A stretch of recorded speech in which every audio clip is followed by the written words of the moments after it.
Selamat sore Bapak Ibu yang terkasih. Renungan hari ini 16 Juni.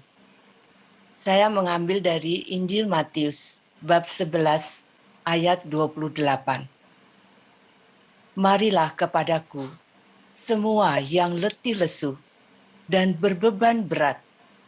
Aku akan memberi kelegaan kepadamu. Yesus mengajak kita semua untuk mengandalkan hati. Ada rasa solider, rasa kasih, rasa perhatian. Maka hatimu mendapat ketenangan yang dapat mengubah segalanya, segala jenis pekerjaan, dan akhirnya saya menyukai pekerjaan itu. Dalam buku harian Santa Faustina, nomor 1142, Yesus berkata, "Hai Rasul kerahimanku, beritakanlah kepada seluruh dunia kerahimanku yang tak terhingga.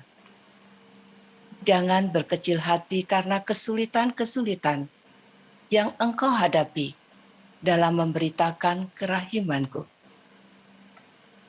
Cerita yang saya alami tentang buah apel merah. Suatu ketika, ada pastor A yang membutuhkan patung keluarga kudus dengan tinggi 1,5 meter. Saya mencari pembuatnya dan akhirnya dapat. Patung keluarga kudus menggambarkan usia balita Yesus, di mana Yesus menggenggam buah apel merah. Setelah saya kirim foto, akhirnya Pastor A mengatakan, "Ya, saya suka dengan patung itu." Saya kirim patung itu pertengahan Desember 2022. Dan Januari 2023 telah diterima. Apa yang terjadi? Hingga hari ini, patung tersebut masih dalam kemasan. Dan Pastor A itu pindah tugas.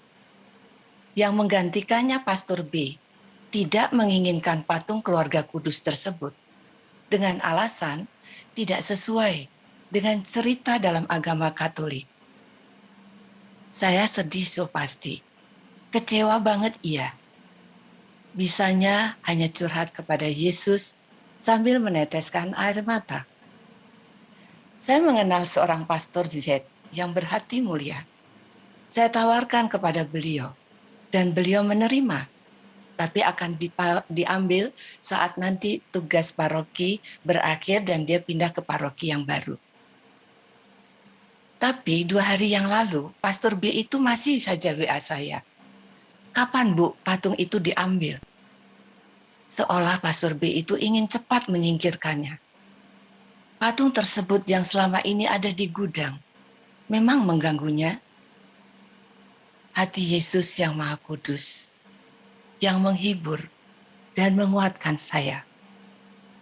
Setelah peristiwa itu, malamnya saya pun masih bersedia membantu biarawan lain yang membutuhkan bantuan dana untuk membuat kamar mandi bagi karyawan di pastorannya yang sederhana. Suara hati itu adalah sanggar suci. Bila sudah merasakan belas kasih Yesus, tak mudah menolak. Hati ini tetap terbuka untuk yang benar-benar memerlukan bantuan. Yakin selalu ada jalan bagi yang punya iman dan bersandar pada Yesus. Renungan ini saya tutup dengan Injil hari ini, Matius 11 ayat 29.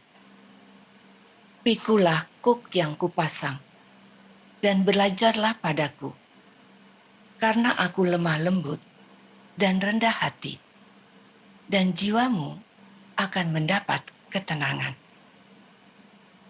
Kerendahan hati tidak dinilai dari yang tampak, harus dari hati, bagian dari diri kita. Karakter kita akan cepat mengasihi dan mengulurkan tangan. Amin.